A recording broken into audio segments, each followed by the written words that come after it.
내가 이제 들은 건데 아직 지금 발표는 안 된 겁니다. 네.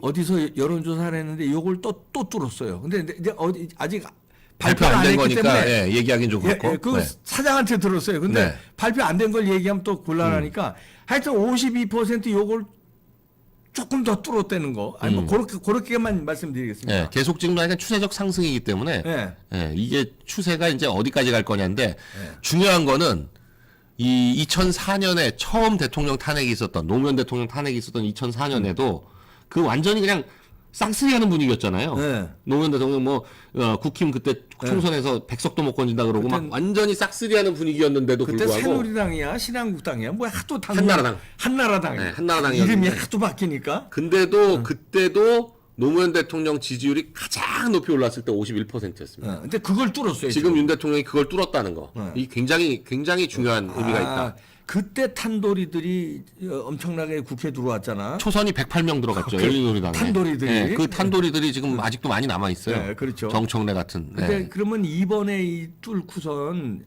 이제 예를 들어서 부정선거가 밝혀져서 재선거를 하면요. 네. 아마 우리나라의 정계 개편이 그냥 자연스럽게 여당 야당 할 거 없이 싹 판가리가 될 수 있는 그 이니셔티브와 칼자루를 윤석열 대통령이 쥐었다. 이제 윤석열 위주로 야 국힘 다 이거 뭐 아니 해쳐모여로다가 딱 그립을 쥐었다. 이렇게 해석할 수 있습니다. 이 대통령 지지율이 어떤 의미냐면 그 국힘에서도 이제 적극적으로 행동한 의원들이 한 30-40명 되고 한 40명 가까이 되고 이번에 보니까 이제 그렇게 한 60여 명은 눈치를 보고 있었잖아요. 그것도 지도부도 눈치를 살살 봤었죠. 앞에 안 왔잖아요. 안 왔어. 안 오고 윤상현은 김기현은 나경원은 왔는데 지도부 두 사람은 쌍권총은 둘 다 안 왔는데 쌍권총 투권총 그 쌍권총 두 사람이 이제 다른 그 의원들이나 원외위원장들한테 얘기한 건 뭐냐면 윤 대통령 지지율 50% 넘어가면 달라진다고? 그러면 움직이겠다. 이렇게 얘기했다는 거예요. 그걸 보면 지금 이 50%는 굉장히 국힘 의원들한테 어떤 압박이자 행동 지침이 될 가능성이 높습니다. 지금 이재명은 입술이 바짝바짝 마르고 똥줄이 탈 거예요. 아니 민주당에서 민주당 당에 대해서 이재명이 뭐라고 할 수가 없는 게 지금 그 가장 강경파로 불리고 제일 똥볼 많이 차고 있는 사람들이 다 이재명의 지시에 따라서 하는 거거든요. 그렇지. 박찬대고 정청래고 다. 박찬대고 정청래고 지금 그 전용기고 양문석이고 카톡 검열이니 뭐니 이것도 처음에 너무 반발이 세니까 뜨거 했다가 이재명이 오히려 더 세게 나가니까 이 사람들이 막 더 세게 하다가 더 반발을 불러일으켜서 이 카톡 검열이 또 굉장히 컸어요. 그렇죠. 근데 카톡 검열까지 해가지고 40%대 후반까지 온 건데 이 체포가 또 결정적으로 체포 과정에서의 불법성. 강변도 체포라고 얘기하는 건 저놈들이 불법 체포를 이제 주장해서 한 거고 윤 대통령은 자발적인 이제 말하자면 출두를 한 거죠. 공수처에 이제 말하자면 응한 거고 체포 당한 거는 아닌데 저놈들이 이제 체포 영장을 불법으로 저 영장을 그렇게 허락 없이는 못 들어간다며. 근데 이것들이 도장을 이것들이 그러니까 출입허가 없이 들어갈 수가 없다는 걸 자기들도 알기 때문에 군사시설이나 경호구역을 근데 거기서 도장을 사기쳤더만. 어떻게든지 군사시설에서 좀 허가는 받고 가야 되겠다. 나중에 가서라도 군사시설보호법 위반 문제가 분명히 불거질 거기 때문에 그 부분을 하기 위해서 55 경비단장을 국방부 담당자를 이렇게 압박을 해가지고 55 경비단장 대령인데 도장 가져오라고 여기를 불러냈어요. 불러내가지고 막 압박을 하고 도장 가져오라고 하니까 이 경비단장이 이제 사람 시켜가지고 도장을 가져오긴 했는데 나는 권한이 없다. 계속 얘기했다는 거죠. 나는 권한이 없다. 그런데도 이게 지금 약간 얘기가 엇갈리는데 국수본에서 두 사람이 오고 국방부 서기관이 한 명 있었고 이렇게 세 명인지 아니면 공수처에서 한 명 있고 국수본에서 한 명 있고 국방부 서기관이 세 명인지 요 세 사람이 이 대령을 압박을 계속했다는 거죠. 그리고 도장을 가져왔는데 이게 공문의 형태하고 말도 안 되는 것이 공문의 형태가 전혀 아닌 게 자기들이 가지고 온 그 출입을 허가해달라는 그 요청 공문에다가 프린터로 출입을 허가합니다라는 거를 메모지 메모. 메모. 이게 프린터로 A4 용지 하나를 프린트를 한 다음에 그 이렇게 네모치고 요 안에 허가합니다라고 하는 거를 오려가지고 그걸 이 공문에다 붙인 딱풀로 붙여서 딱풀 허가가 됐어. 딱풀어 가죠. 딱풀로 붙인 다음에 그 갖고 오게 한 관인을 이 대령은 안 찍어주니까 수사관이 직접 들고 찍었다는 거죠. 그러니까. 그리고 대령 옆에다가도 찍은 다음에 그 딱풀 붙인 종이 옆에는 또 간이랍시고 하나 더 찍어요. 간인이랍시고. 네, 그러니까 똑같은 도장을 두 번을 찍어. 큰 도장인데. 네.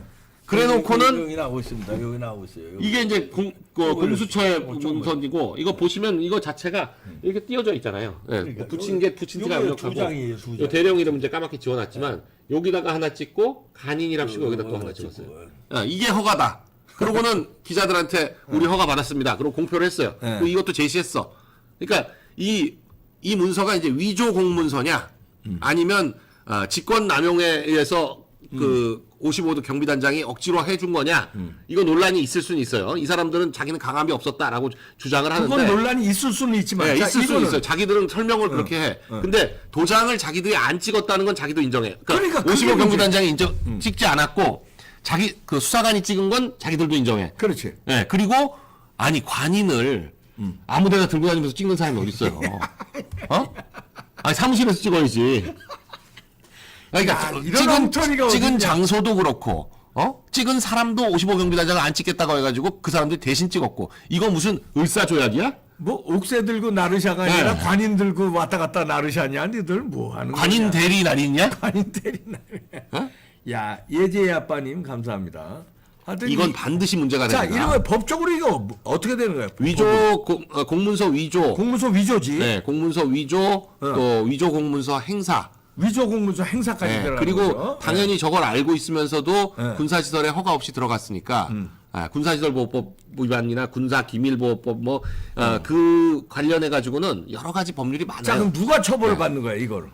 당연히 공수처 요 담당 수사관들은 물론이고 이걸 시킨 게 공수처장이잖아. 공수처장하고 국수본부장이니까 오동훈 우정수는 무조건이에요. 오동훈 우정수는 무조건이고 무조건입니다. 저 담당자들도 다 구속될 일입니다. 그렇죠. 지금 그러니까 지금 뭐 대통령만 체포하고 구속하면 모든 게 끝날 거로 지금 착각을 하는데 그건 공수처가 윤 대통령을 인치하고 구금하고 있을 수 있는 기간은 열흘이에요. 체포 시간도 합칩니다. 체포 48시간 오늘 9시로 48시간이 되는 종료되는 건데. 종료되는 거고 앞으로 영장이 나오고 나서부터 8일간 더 데리고 있을 수 있어요. 구속영장이. 네. 예. 그 검찰하고의 협의 기간이 반반씩 열흘씩으로 하기로 했기 때문에 공수처는 열흘 연장을 못 합니다. 그냥 그 열흘 안에서 체포 기간 포함해서 열흘 안에서 검찰로 넘겨야 되는데 이게 또 웃기는 게 공수처는 지금 서부지법에다가 청구한다는 거 아니에요. 근데 공수처가 검찰로 넘기면 검찰 그럼 서부지법으로 넘겨야 되냐? 아니에요. 중앙지검으로 넘겨야 돼.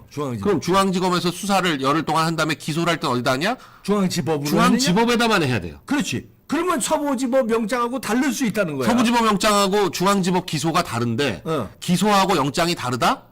이것도 좀 말이 안 되는 거예요. 그러니까. 네.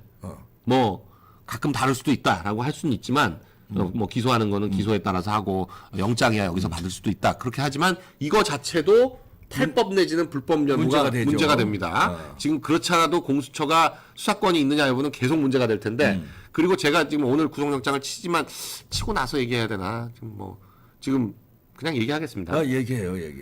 예, 법적인 건 내란 우두머리 혐의하고 직권남용 혐의로 구속영장을 치겠다는 건데 직권남용은 기소할 수가 없어요. 그러니까 구속영장 대통령은 조문 안에 포함시킬 수가 없어요. 지금 없지. 현직 대통령이기 때문에 그냥 내란죄만 갖고 해야 돼요. 근데 왜 굳이 말도 안 되는 직권남용을 넣느냐? 왜 그럴까? 거기도 법조인들이 있는데 왜 넣느냐? 이거 안 되는데 왜 넣느냐? 왜 넣을까? 아니 공수처법에 내란죄는 공수처가 수사권 자체가 아예 없는 게 명확해요. 근데 왜 그럴까 이거? 네, 근데 직권남용죄는 공수처가 수사할 수 있는 범죄고 그 밑에 있는 조항에 여기 공수처가 수사할 수 있는 범죄를 수사하다가 인지한 관련 사건에 대해서는 수사할 수 있다.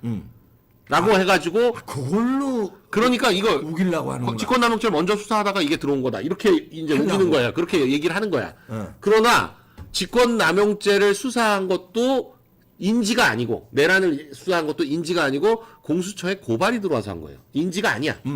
이 공수처법 조항을 보시면 공수처법 그 3조인가 4조에 한번 사항인가를 보시죠. 이 관련 사건이라는 거. 공수처법 봐주세요. 공수처법을 한번 봐주시면 이게 검찰도 그렇고 이 공수처도 그렇고 둘 다 문제인데 검찰은 오히려 약간 관련 사건 이렇게 돼 있어가지고 그냥 관련한 사건이면 되는데 얘네 여기는 뭐냐면 이 관련 범죄의 정의를 해놨는데 관련 범죄가 이걸 보시면 이거거든요. 네. 고위공직자 범죄 수사 과정에서 인지했다고 나와요. 인지한 고위공직자 범죄와 직접 관련성이 있는 죄. 직접 관련성이 로서 해당 고위공직자가 범한 죄. 요거에 맞아야 돼. 이 가나다는 다 해당 안 되고 요 사회 라항에 맞아야 되는데 요거. 지금 그러면 고위공직자인 대통령이 대통령에 대한 직권남용을 수사하는 과정에서 공수처가 인지했어야 되는데 지금 공수처가 이 내란죄가 공수처한테 들어온 거는 인지가 아니에요. 직권남용을 대통령 걸 수사한 적도 없어. 인지가 아니고 그냥 내란죄로 고발됐어. 그렇지. 고발장이 공수처에 그냥 들어온 거예요. 그걸 가지고 한 거야. 근데 요놈들이 그걸 하니까 나중에 내란죄를 그래서 뺐나? 아니 그러니까 내란죄를 뺀 게 아니고 직권남용죄를 넣어놓은 거죠. 내란죄를 뺀 거는 헌재에서 뺀 거고.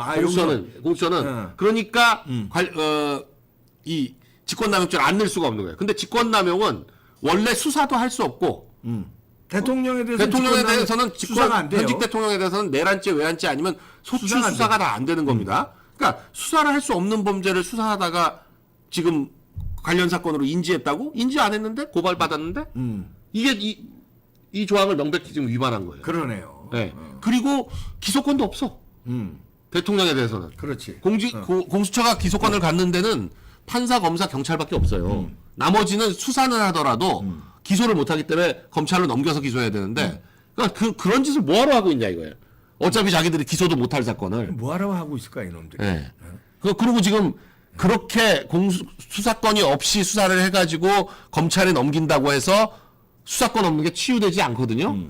그러니까 지금 뭐 여러 법조인들은 지금이라도 이 그 수사권 문제를 해결하려면 방법은 검찰은 공수처로부터 넘겨받으면 바로 윤 대통령 석방하고 사건을 경찰로 다시 내려보내서 경찰이 수사를 더 하게 한 다음에 경찰이 검찰로 송치하는 그런 방식을 다시 취해가지고 지금 이 공수처 수사권이 없는 공수처에 대한 부분을 정리를 해야 된다.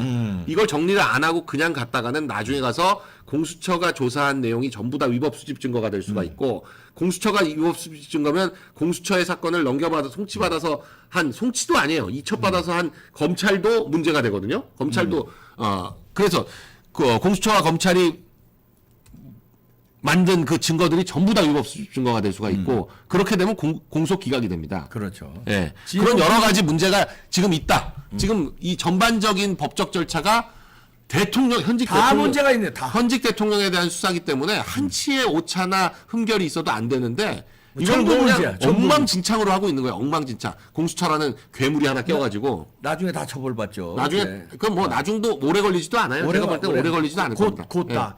진오프님, 이양순주님 감사합니다. 이양순님 감사합니다. 자 이렇게 되니까 국민들이요 굉장히 화가 나가지고 네. 윤 대통령 그 체포 시도에 화가 나서 분신한 분이 이분 아직 저도 처음에는 이 분신의 그 원인이 분신한 그 이유가 명확하지 않아가지고 이 부분을 조금 약간 좀 기다렸었는데 보니까 한남동 관저에서도 분신을 시도했었고 해다가 또 이제 공수처로 와가지고 분신하는 50대 후반이고 예. 대전에서 올라오신 분이라는 얘기가 있던데 아직 신원이 정확하게 밝혀지지 윤 않았습니다. 대통령 지지자인데 윤 대통령 체포에 화났다고 그게 하면서 나왔어요. 이재명은 가만히 구속 안 하면서 왜 윤 대통령만 체포하느냐 여기에 지금 격분해가지고 분신했다 이런 분이라서 굉장히 위독한 상황인 것 같아요. 상황인 네. 것 같아요. 네. 네. 근데 참 안타까운데 이 정도로 국민들이 지금 화가 어마어마하게 났다는 거예요. 그래서 네. 한남동에 그 윤 대통령 체포하러 이놈들 쳐들어왔을 때도 사실 그 국민들이 굉장히 화가 나서 경찰들하고 막 물리적 싸움을 하려고 그랬는데 그 시위 주최 측에서 마이크를 잡고 그렇게 제지를 했어요. 네. 그렇게 하지 말라고. 그래서 불상사가 안 났지. 거기 만약에 시위 집회 측에서 적극적으로 제지를 안 했으면은 아마 거기서도 엄청난 소용돌이가 있었을 것이라는 거예요. 거기 지금 화가. 그 유혈 사태가 어떤 식으로든지 뭐 경호처와 뭐 공수처 사이에서 유혈 사태가 났던지 경찰하고 아니면 났던지. 경찰하고 시민들 사이에서 났던지 간에 유혈 사태가 났다면 가장 이걸 기뻐할 거는 민주당이에요. 이재명입니다. 그래서 그걸 막은 거야 이제 네. 주최 측에서. 그 지금 유혈 사태가 발생한다고 해가지고 문제가 이 해결이 되는 것도 아니고 이 유혈 사태를 핑계로 해서 더더욱이 지금 이 광풍을 몰아치려고 하고 있는데 지금 사실 이 민주당과 이재명의 이 미친 듯한 이 광풍이 저지되는 건 사실은 국민들의 민심이지 그런 뭐 단순한 그 앞에서 뭐 몸으로 맞고 이런다고 해결이 될 게 아니에요. 그러니까 오히려 윤 대통령의 판단은 자기 한 몸을 던져서라도 내가 구속이 되는 한이 있더라도 지금 이렇게 억울한 거 이걸 국민들이 알아주면 되는 거거든요. 근데 그 대통령의 지금 의도대로 지금 그 착착 진행되고 있죠. 판세는 흘러가고 있다.